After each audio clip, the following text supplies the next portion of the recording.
Methylene dichloride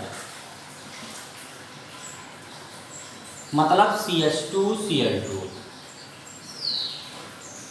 CH2Cl2 methylene dichloride. अगर IUPAC नाम लिखे तो क्या हो जाएगा 1,1 डाइक्लोरोमीथेन।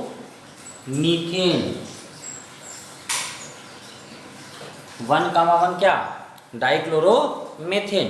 अच्छा, व्यापारिक स्तर पर बेटा इसका निर्माण कैसे करेंगे ये भी आपको पता है कि अगर हम मीथेन की क्रिया क्लोरीन से करा दें सूर्य के प्रकाश की उपस्थिति में या 450 से 500 डिग्री सेंटीग्रेड ताप पर, सूर्य के प्रकाश की उपस्थिति में या फिर क्या 450 से 500 डिग्री सेंटीग्रेड ताप पर, तो क्या होगा 1/1 ये क्या करेगा बेटा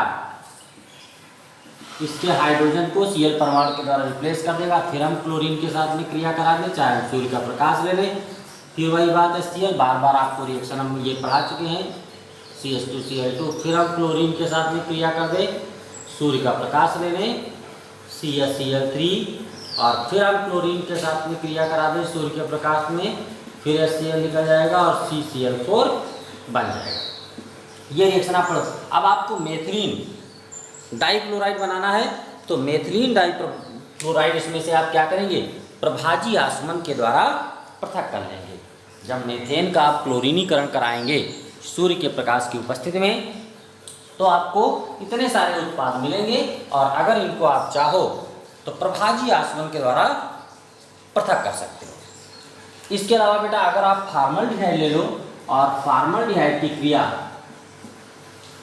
PCl5 से करा दो, तब भी आपको क्या CH2Cl2 बन मिलेगा, लेकिन ये कंपाउंड अस्थायी होता है। होगा क्या PCl5 आप कहीं पर भी किया, बार बार हम इस बात को आपको बता रहे कि आपको अभिकर्मक का यूज सीखना है।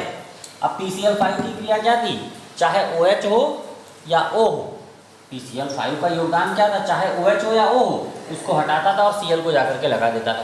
तो यहाँ से बेटा क्या करेगा O को हटाएगा, देखो अब O द्विसंयोजक डबल बॉन्ड से जुड़ा हुआ है तो क्या करेगा बेटा 2 Cl परमाणु लगा देगा और प्लस क्या निकल जाएगा POCl3 निकल जाएगा। अगर OH को हटाता तो यहाँ पर HCl भी बाहर निकलता, अगर OH को हटाता तो यहाँ पर क्या होता HCl भी बाहर निकलता, लेकिन OH को नहीं हटा रहा। ठीक, तो हमारा क्या बन गया मेथिलीन डाइक्लोराइड। लेकिन ये कंपाउंड जो बेटा बनता है ये कैसा होता है अस्थायी होता है। तो मेथिलीन डाइक्लोराइड की बनाने की ये 2 विधियाँ हो गई। ये बेटा इसका जो उपयोग है ये विलायक के रूप में इसका उपयोग किया जाता है। इसका उपयोग किस रूप में किया जाता है विलायक के रूप में। ठीक, इसके अलावा चाय और काफ़ी उद्योग में भी CH2Cl2 का उपयोग किया जाता है। चाय और काफ़ी उद्योग जो है इसमें भी CH2 और Cl2 का उपयोग किया जाता है। इसका क्वथनांक बहुत कम होता है। इसका जो क्वथनांक है वो क्या होता है बेटा बहुत कम होता है, और क्वथनांक कम होने के कारण इसका उपयोग एरोसॉल स्प्रे, जो एयर वाला स्प्रे होता है, एरोसॉल स्प्रे में भी किया जाता है। ठीक, फार्म बनाने में इसका उपयोग होता है, वस्त्र उद्योग में छपाई करने में इसका उपयोग होता है। ठीक है, प्लास्टिक को जोड़ने के काम आता है मेथिलीन डाइक्लोराइड। मेथिलीन डाइक्लोराइड जो है ये प्लास्टिक को जोड़ने के भी काम आता है, और प्लास्टिक को जोड़ने के कारण इसका जो नाम है बेटा क्या है डाइक्लो। प्लास्टिक को जोड़ने के कारण इसका नाम क्या है डाइक्लो। प्लास्टिक जोड़ने के कारण इसका नाम क्या पड़ा बच्चा डाइक्लो। ठीक बात। इसके अलावा बेटा ये क्वथनांक इसका बहुत कम होता है। क्वथनांक कम होने के कारण इसकी ज्वलनशीलता भी क्या होती है कम होती है, और ज्वलनशीलता कम होने के कारण इसका उपयोग काहे में किया जाता है खाद्य दवाइयों के रूप में, मतलब खाद्य दवाइयाँ बनाने में भी इसका उपयोग किया जाता है। और कहीं पर अगर पेंट को हटाना होता है तो पेंट को हटाने में भी इसका उपयोग किया जाता है। अगर कहीं पर पेंट को हटाना है तो पेंट को हटाने में भी इसका उपयोग किया जाता है।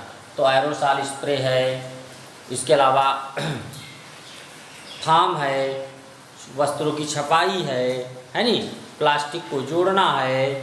ठीक, इसके अलावा विलायक है, रंग और ग्रीस को साफ करना है, इन सब चीज़ों में इसका उपयोग किया जाता है। चमड़ा उद्योग में भी इसका उपयोग होता है और प्लास्टिक को जोड़ता है। इस कारण से इसका नाम क्या पड़ा बेटा? डाइक्लो पड़ा। ठीक है। अब बात आती है कि बेटा इसका पर्यावरण के ऊपर प्रभाव क्या है। जो हम पढ़ रहे हैं मेथिलीन डाइक्लोराइड, इसका पर्यावरणीय प्रभाव क्या है?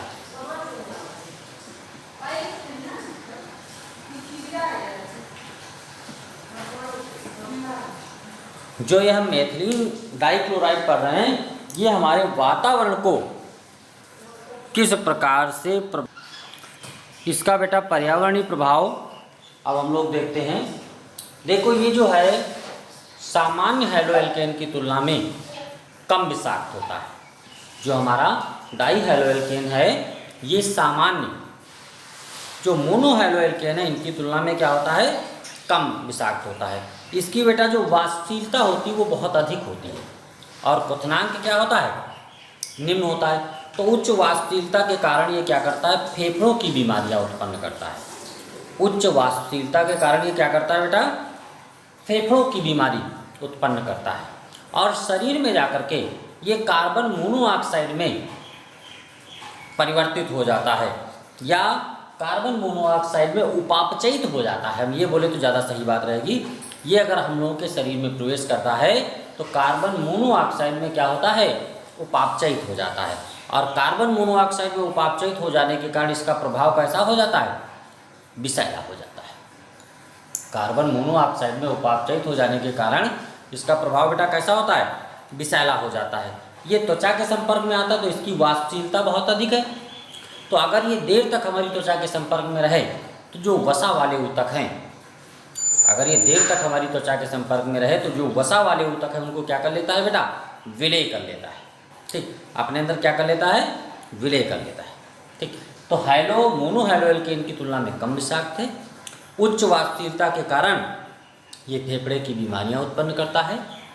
इसके अलावा ये हमारे शरीर में जाकर के कार्बन मोनोऑक्साइड में उपापचयित हो जाता है तो इसकी प्रकृति विषैली हो जाती है और ये जो वसा वाले ऊतक हैं उनको अपने अंदर घोल लेता है। ये एक दिक्कत उत्पन्न करता है। तो ये बेटा मेथिलीन डाइक्लोराइड आपका समाप्त हो गया। थोड़ा आज हमने आपको स्पीड में पढ़ाया है क्योंकि आपके पास ऐसी रिएक्शन थी जो आपकी पढ़ी हुई हैं, कुछ ऐसा था नहीं, तो थोड़ी सी स्पीड आज हमने आप कर दी है।